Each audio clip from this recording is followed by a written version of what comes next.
अस्सलाम वालेकुम, कैसे हैं आप सब लोग। उम्मीद है खैरियत से होंगे। तो आज मैं आपको बनाना सिखाऊंगी तवा मटन चॉप्स और बहुत मज़े की बनती हैं ये। जिस मेथड से मैं आपको बताऊंगी सिखाऊंगी आप उसी मेथड को जो है फॉलो कीजिएगा तो बहुत अच्छी बनेंगी ये, बिना टूटे और बहुत मज़ेदार सी। तो इसमें एक चीज़ का ख्याल रखना पड़ता है कि ये ओवर कुक ना हो जाए, क्योंकि अगर ये टूट जाती हैं तो फिर इसका सारा मज़ा ख़राब हो जाता है और ना ये वैसी बनती हैं जैसे हम बनाना चाहते हैं। कुछ लोग इसका सालन भी बनाते हैं, तो वो भी मैं आपको बनाना सिखाऊंगी कि इसको उसी मेथड से, जिस मेथड से मैं इसकी मैरिनेशन तैयार करूंगी उसी मेथड से मैं आपको बताऊंगी कि इसका सालन कैसे बनाया जाता है और इसको फ्राई कैसे किया जाता है। तो इसमें क्या क्या चीज़ें डलती हैं, कौन से मसाले डलते हैं, क्या चीज़ें इस्तेमाल होती हैं, ये सब मैं आपको बताऊंगी डिटेल में। आपने इसको फॉलो करना है और जो लोग मेरे चैनल पर नए हैं वो मेरे चैनल को सब्सक्राइब करें। तो आइए चलते हैं, अब इसको बनाना स्टार्ट करते हैं। मटन चॉप्स बनाने के लिए मैंने 1 किलो मटन चॉप्स ले ली थी और अच्छी तरह से इनको वॉश कर लिया था। और एक चीज़ मैंने यहाँ और की थी, मैं आपको बता देती हूँ। ये मीट हैमर है, बाज़ार में आसानी से मिल जाता है। इसकी मदद से मैंने सारी मटन चॉप को हल्का हल्का सा इस तरह से प्रेस कर लिया था। ये इसलिए प्रेस कर रही हूँ क्योंकि हमें इसको तवा मटन चॉप जो बनानी है ना, कि उसके लिए है। लेकिन जिसका हम सालन बनाएंगे उसको हमें इस तरह हैमर की मदद से प्रेस नहीं करना है, उसको हमें नॉर्मल ही रखना होगा, ठीक है। इसके अलावा कुछ मसालों की ज़रूरत पड़ेगी हमें यहाँ पर, और जिस मेथड से मैं आपको बताऊंगी और समझाऊंगी इस तरह से इसको बनाना बहुत आसान है, बहुत मज़े की बनती है ये। तो यहाँ पर 1 टीस्पून जितना हमें नमक चाहिए है, 1 टीस्पून ही हमें लाल मिर्च पाउडर चाहिए है, हाफ़ टीस्पून जितनी हल्दी चाहिए होगी हमें, 1 टीस्पून चाहिए हमें काली मिर्च का पाउडर, अच्छा, और 1 टेबल स्पून जितना सूखा साबुत ज़ीरा है ये, और पिसा हुआ, ये दोनों मैंने मिला के डाल दिए कि तकरीबन 1 टेबल स्पून जितना बन जाएगा, ठीक है। 1 टेबल स्पून जितनी ही हमें कुटी लाल मिर्च चाहिए है, और इसी तरह सेम जैसे हमने वो लिया है 1 टेबल स्पून मिला के साबुत सूखा धनिया, और इसी का पिसा हुआ है ये, दोनों मिला के 1 टेबल स्पून जितनी इसकी क्वान्टिटी हो जानी चाहिए, सही है। इसके अलावा हमें चाहिए है लेमन जूस थोड़ा सा, और लहसुन और अदरक का पेस्ट चाहिए होगा, और थोड़े से खड़े मसाले। इन दोनों चीज़ों को हम पहले इस्तेमाल करेंगे, ये सब बाद में यूज़ होगा, तो आप इनको हटा दीजिएगा। अब हम बनाना स्टार्ट करते हैं। यहाँ मैंने एक कढ़ाई ले ली थी और इसमें थोड़ा सा ऑयल डाल दिया था मैंने, और इसको गर्म होने के लिए रख दिया था। अब करना आपको ये है कि, अच्छा, ये ध्यान रहे यहाँ पर कि मैं आपको सालन का मेथड भी समझा रही हूँ और हमने तवा मटन चॉप्स भी बनानी है, तो उसके लिए मुझे 2 मेथड से जो है वो आपको समझाना होगा। तो इसलिए मैंने जो ये मसाले खड़े लिए थे और लहसुन अदरक का जो पेस्ट लिया था, ये मैं इसमें थोड़ा थोड़ा डालूंगी। अगर आप सिर्फ तवा मटन चॉप्स बनाएंगे तो आप ये दोनों चीज़ें पूरी ही इसमें डाल दीजिएगा, ठीक है। साथ ही मैं इसमें डालूंगी थोड़े से ये मसाले, बस हल्के से ये ब्राउन हो जाएंगे, तो इसके साथ ही मैंने डाल देना यहाँ पर लहसुन अदरक। ये मैंने अपनी दूसरे सालन वाले मटन के लिए बचा के रख ली है, सही है। अगर आप ये बना रहे हैं तवा मटन चॉप तो आपने पूरा ही लहसुन अदरक का पेस्ट और ये खड़े मसाले जो थे इसको डालना है और हल्का हल्का सा इसको फ्राई कर लेना है, सिर्फ कलर देना है इसको।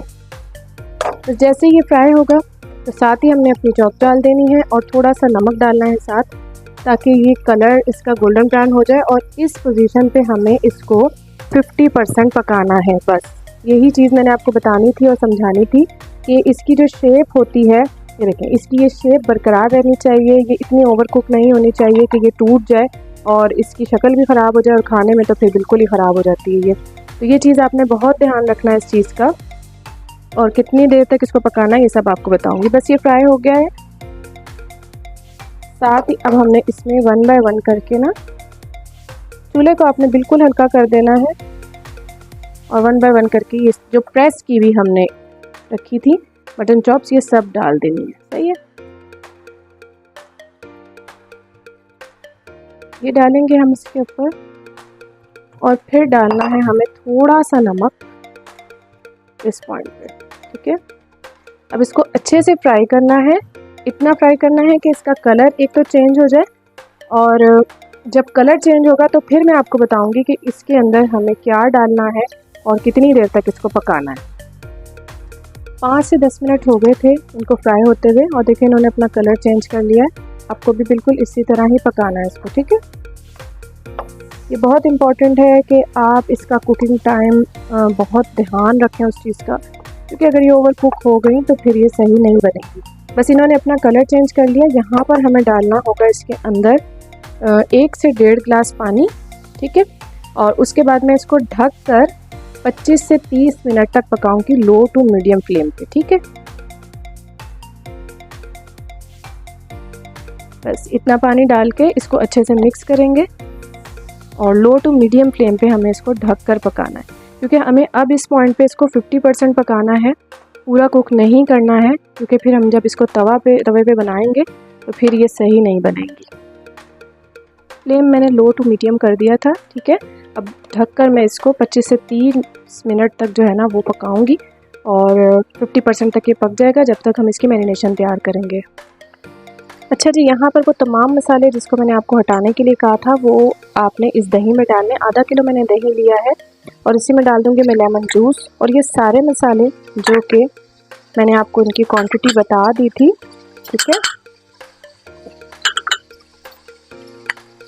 ये सब इसमें जाएंगे और इसको अच्छी तरह से मिक्स करूँगी मैं। अब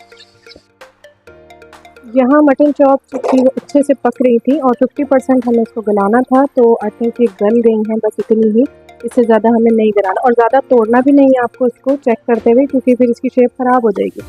थोड़ा सा पानी इसमें रह गया है, उसको हमें करना है ड्राई और थोड़ी तेज़ आंच कीजिएगा, ये ड्राई होगा। जैसे ही पानी ड्राई हो जाएगा थोड़ा सा मैं इसको ठंडा करूँगी, उसके बाद 1 बाय 1 हमने मटन चॉप उठानी है और अपने मैरिनेट किए हुए दही में डालनी है, ठीक है। यहाँ मैंने एक तवा लिया है और उसमें थोड़ा सा ऑयल डाल दिया है और इसको इस तरह से सारा ग्रीस कर लिया, ठीक है। इसको मैं चूल्हे पे रखूँगी, हल्की आंच पे इसको गर्म होने दूँगी। दूसरी तरफ सारी चाँपें जो थी वो मैंने निकाल ली थी, अच्छे से इनका पानी ड्राई हो गया था और मैंने इनको निकाल लिया था। अब मैरिनेट किया हुआ दही जो कि हमने सारे मसाले डाल के मैरिनेट कर लिया था, अच्छा मैंने इसमें आधा निकाल लिया है क्योंकि मुझे सालन का भी मेथड आपको बताना है। आप अगर सिर्फ चॉप्स बनाएंगे तो आपको वो नहीं निकालना, आपको आधा किलो दही में ही सारे मसाले मिक्स करने और फिर उसके अंदर ये वाली चॉप्स डालनी है सारी, ठीक है। उसका मेथड भी मैं आपको समझाती हूँ। बस ये सारी चॉप इसके अंदर चली जाएगी और उसको अच्छे से हम मिक्स करेंगे और इसको मिक्स करने के बाद 1 बाय 1 हमने उठाना है और फिर 1 बाय 1 हमने उठाना है और उसके बाद हमने मिक्स तवे पे इसको सेट करना है। तो सब आपको बताती हूँ किस तरह से आपको इसको सेट करना है। सारी मटन चॉप्स को मैंने दही में अच्छे से कोट कर लिया था, ठीक है। अब मैं 1 बाय 1 जो है उठाऊँगी इनको और तवे पे सेट करती जाऊँगी, थोड़ी सी आंच तेज़ करूँगी इसकी और 1 बाय 1 जो है मैंने आपको बताना है कि इसको हमने इस तरह से सेट करना है। अच्छा, एक चीज़ का ख्याल रखिएगा, जब आप उसको सेट कर देंगी या जो भी आपने जो है ना वो इसमें चम्मच नहीं चलाना है, बार बार उसको सेट नहीं करना है, बार बार उसको हिलाना नहीं है और इस तरह नहीं करना है कि मैं इसको चेक कर लूँ बार बार कि ये कैसी बन रही है या नहीं बन रही है। तो 10 से 15 मिनट तक जब ये अच्छे से जो है ना एक साइड इसकी हो जाएगी तो मैं दूसरी साइड इसकी पकाऊंगी, फिर मैं आप इसका कलर भी दिखाऊंगी और बताऊंगी भी कि कितनी अच्छी ये कुक हो गई है। बस इस तरह से आप इसको सेट कर दीजिएगा। एक और बच गई है मेरे पास, ये भी मैं डाल देती हूँ इसी में, ठीक है। इस तरह से मैं इसको सेट करूँगी। लो टू मीडियम फ्लेम पे मैंने इसको रखा है। ये वाला दही अभी हमने ज़ाया नहीं करना है, इसका क्या करना है ये भी बताती हूँ। बिल्कुल दरमियानी आंच रखनी है, इसको पकने देंगे बग़ैर ढके और बग़ैर चम्मच चलाए। चम्मच नहीं चलाना है आपने इसको इसके अंदर, क्योंकि ये ख़राब हो जाएंगी फिर। दूसरी साइड पे जो मैंने थोड़ा सा दही बचाया था सालन का मेथड समझाने के लिए, उसके अंदर हम जो मैंने अलग से फ्राई की थी ना चॉप्स वो सब डाल दूँगी मैं इसके अंदर, ठीक है। इसी तरह सालन के लिए भी इसी तरह बस दही में डाल के आपको सबको अच्छे से मिक्स कर लेना है और इसमें थोड़ा सा दही ज़्यादा होना चाहिए क्योंकि हमने इसकी ग्रेवी बनानी है, ठीक है। इस तरह फोल्ड करके रख लीजिएगा आप। उसके बाद आपने लेना है पतीला, कढ़ाई या जो भी जिसमें भी आप सालन बनाते हैं, थोड़ा सा आप इसमें ऑयल डालेंगी और साथ ही जो है ना उसको आपको हल्की आंच पे गर्म करने के लिए इसको रख देना है। जैसे ही ये गर्म होगा साथ आपने डालना है यही वाला पूरा बना हुआ mixture same as it is इसी तरह दही समेत। फिर हल्की आंच पे उसको आप भूनेंगी, कलर चेंज होगा, मसाला फ्राई होने लगेगा और भुनाई की तरफ आएगा तो हरी मिर्च डालनी है इसके अंदर और जिस तरह हम सालन नॉर्मल भूनते हैं सालन की तरह इसको भून लेना।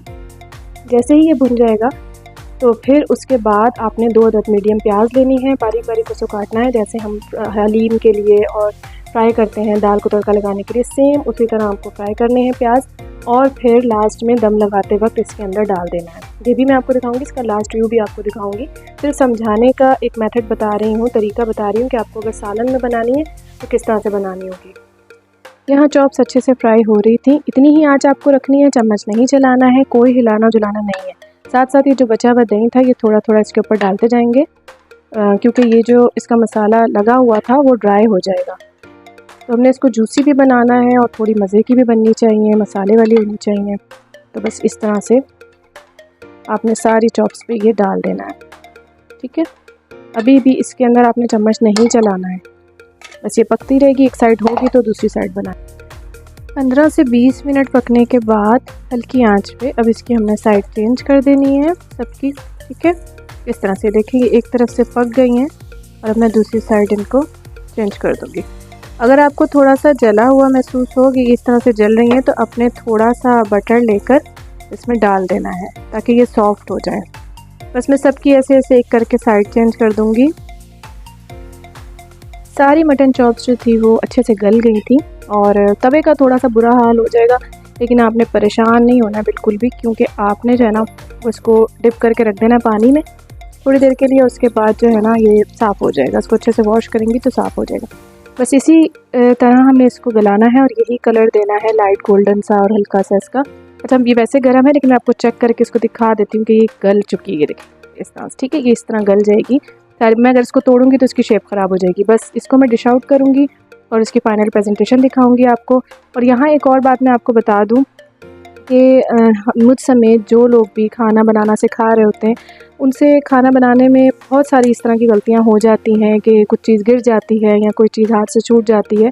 तो वो चीज़ें आप जो हैं उसके लिए मैं बहुत सब माज़रत चाहती हूँ सबसे। और दूसरी बात ये है कि हम सब बहुत मेहनत कर रहे होते हैं, मकसद ये होता है कि आपको डिटेल में एक एक चीज़ बता दी जाए, समझा दी जाए और आपको समझ आना चाहिए, ठीक है। बस यहाँ ये चीज़ है और मैं अब फ़ाइनल लुक आपको इसकी टेबल पे दिखाती हूँ। अच्छा जी, ये है हमारे खाने की आज की फाइनल प्रेजेंटेशन। तो ये देख सकते हैं आप, चापे जैसी मैंने आपको दिखाई थी ये सेम उसी शक्ल की है और अच्छे से गल भी गई हैं, ठीक है, ये देख सकते हैं आप।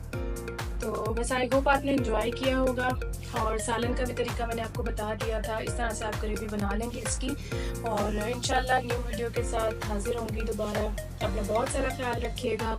अल्लाह हाफिज़।